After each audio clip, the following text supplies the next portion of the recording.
Salut tout le monde, pour faire suite au message par rapport à la fusion essentielle le 18 avril, je voulais toucher un sujet qui me tient particulièrement à cœur, pour des raisons que vous allez comprendre très bientôt.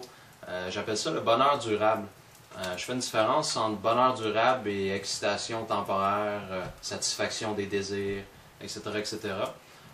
Juste pour vous donner une idée de mon passé, je dirais que il n'y a pas si longtemps, je passais environ 80% du temps à souffrir, souffrance existentielle, me demander qu'est-ce que je fais sur la Terre, pourquoi je suis sur la Terre, puis si ça serait mieux de ne pas être sur la Terre. Donc, si ça vous donne une idée, là, je sais quand j'en parle, j'ai pas l'air de le ressentir parce que c'est comme, c'est réglé. Okay? Mais avant que ce soit réglé, environ 80% du temps, je ressentais ça. Donc, ça veut dire un bon 10-12 heures par jour. Puis quand j'écoutais un film ou quand j'étais avec des amis, là, une fois de temps en temps, je retrouvais une sorte de bien-être que je reperdais automatiquement après. Donc tout ça pour dire qu'il y a quelques années, j'ai vécu 2-3 expériences qui ont fait que c'est comme si on avait inversé les proportions. Autrement dit, 75-80% du temps, je me sens vraiment bien. Donc pas juste pas pire, pas juste ouais ça va, mais bien. Okay? Puis environ 20%, 20-25%, je me sens moins bien, sauf que mon moins bien, c'est plus la souffrance existentielle qui me fait demander qu'est-ce que je fais sur la Terre. C'est plus un peu de stress, une frustration par-ci, une chose par-là. Mais au lieu de ces moments-là, au lieu de durer des heures, des journées, des mois, ça dure, justement, ça dure des heures, mais même pendant que je vis ça, même pendant que je vis de la peur, même pendant que je vis du stress, je vous dirais que je me sens relativement bien quand même, en même temps. Donc, un de mes buts pour la fusion essentielle le 18 avril, c'est de vous transmettre comment j'ai fait cette transition-là, puis comment plusieurs de mes étudiants ont fait cette transition-là, souvent en quelques mois, quelques semaines pour certains. Évidemment, chaque personne est unique, donc je ne peux pas vous faire une promesse quelconque sur une durée de transition, mais je sais qu'il y a des gens qui le font très très rapidement, certains c'est quelques jours, quelques semaines.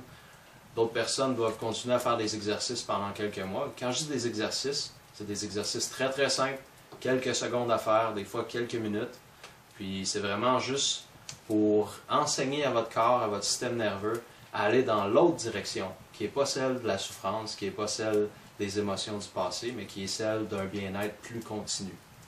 Donc je ne peux pas vous promettre qu'à chaque instant, vous allez être heureux ou que vous allez avoir un état de bien-être continu, mais je peux dire que si vous faites ce que je vais vous présenter, plus vous allez le faire, plus vos moments de bien-être ou de bonheur vont durer longtemps, puis plus ils vont être fréquents. Donc après un certain point, je vous dirais, quand on traverse le 50-50, 50% bien-être, 50% souffrance, dans mon cas, ça a été le point de non-retour. Aussitôt que j'ai traversé le 50%, je n'étais plus capable de retourner à mon ancienne vie. Puis c'est ça que je veux vous transmettre, c'est comment atteindre ce point-là, la masse critique qui fait qu'on ne peut plus retourner en arrière. Puis, moi, une des choses qui me satisfait le plus, j'ai une participante à un atelier qui est venue me voir. L'atelier était en juin 2008, donc ça fait 7 ou 8 mois. Puis elle a dit, tu sais, une des choses que j'ai remarquées les plus importantes, c'est que depuis l'atelier, je suis heureuse. T'sais, elle a dit comme ça, elle a dit, je suis heureuse, Alexandre. Puis je dis, ok, qu'est-ce que ça veut dire? Ben, elle dit, je suis heureuse à peu près 75% du temps. Puis oui, il y a des choses plates qui arrivent, etc. Mais ça se compare tellement pas avant. C'est ça qu'elle me dit, puis c'est ça que je vis moi aussi, puis c'est ça que je veux donner aux gens. Il me semble qu'il y a trop de gens tristes, malheureux, qui souffrent, etc. Puis avant, je pensais que c'était obligé d'être comme ça, je pensais que c'était normal, je pensais que c'était juste comme, c'est ça la vie. Mais aujourd'hui, je vis autrement, c'est plus ça mon expérience, puis je suis là pour vous dire que c'est pas obligé d'être ça la vie, ça peut être autre chose. Donc je vous invite, 18 avril. En plus, vous choisissez ce que vous payez pour l'atelier, donc il n'y a pas vraiment de risque. Si vous trouvez ça vraiment pourri, vous ressortez sans payer, je ne le saurai pas, personne ne va le savoir, donc vous restez anonyme.